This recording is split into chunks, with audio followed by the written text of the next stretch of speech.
I'm Jim Puri, and in Final Fantasy XV, I play King Regis.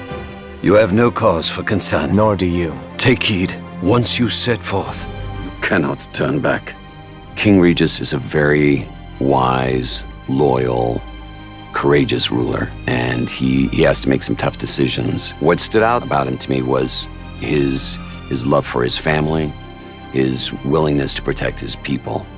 My name is Ray Chase, and I play Noctis Lucis Calum in Final Fantasy XV.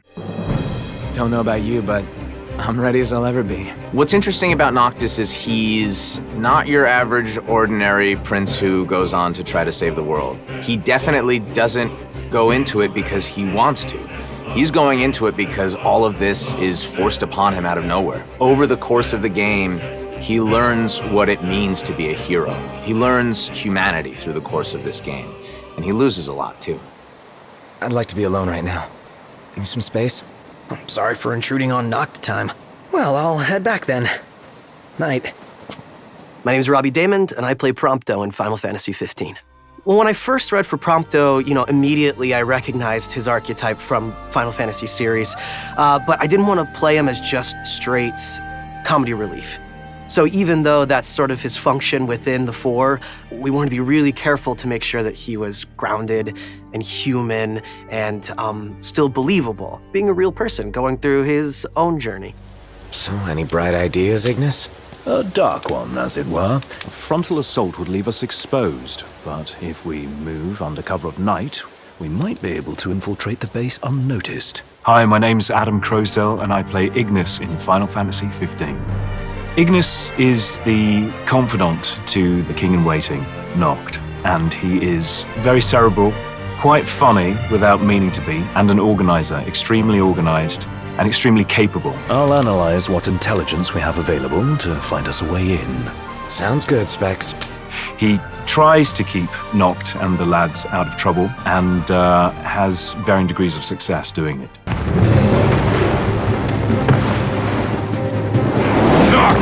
I gotcha! Pull yourself up! My name's Chris Parson, and in Final Fantasy XV, I play Gladio. Gladio is a guy who he has a soft spot, but at the same time, he's a ferocious guy that you do not want to cross. That's the thing that is really appealing about the Gladio character, is that he is a tough guy and he is a comical guy, but at the same time, he cares deeply about his crew. He's kind of the Papa Bear of the crew.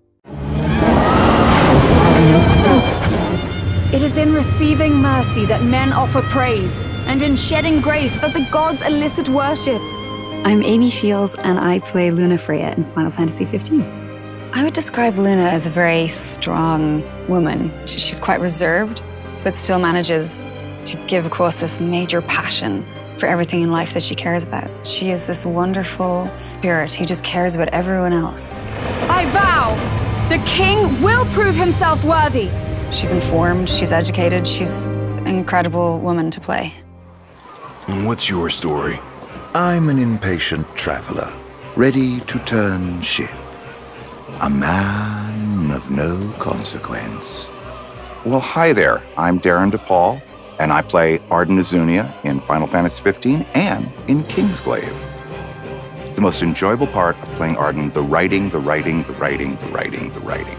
He's a wonderfully written character. He's very human because he has so many different sides. He's got that very sincere insincerity, and I adored that about him. Arden Azunia, Chancellor of Niflheim. He's just so oily, but just so much fun. That day, he didn't want you to remember him as the king. In what time you had left, he wanted to be your father. My name is Matthew Mercer, and I play the role of Cor in Final Fantasy XV. Corleones is a person who's bound by honor, he's bound by the promises he's made to his friends and to his king, and he's very much kind of a station of the old guard. What draws me to him is his sense of honor, his sense of duty, but also the fact that the failure is taken so strongly to heart that he wants to ensure that he makes up for his mistakes, no matter what the cost to him. The king entrusted the role of protector to you. Entrusted it to me? Then why didn't he tell me that? Why did he stand there smiling as I left? Why? I think the story of Final Fantasy XV is the hallmark of this game. It really is a classic coming-of-age story. And in the end, it's Noct's story. But the beautiful part about it is that his three friends who surround him the closest all take their individual journeys. Things like father and son, brother to brother. These are real-life things that I think people can relate to. I was thrilled with how high the stakes were. Always. People really lose something. It's thrilling and it's sad and you're just getting to use everything. It's heart-pounding in terms of how exciting it is. It's an epic quest. It's a tale of betrayal, a tale of friendships for life, and a tale of triumph against insurmountable odds. There's a lot of that fresh delivery that creates its own story and its own essence beyond the rest of the series before it, but also has enough of that continued thread of love that all the previous games had, where you feel like it's still home the Final Fantasy series always was. That to me is a sign of a true successor to what is probably one of the greatest game series to hit the whole genre and market.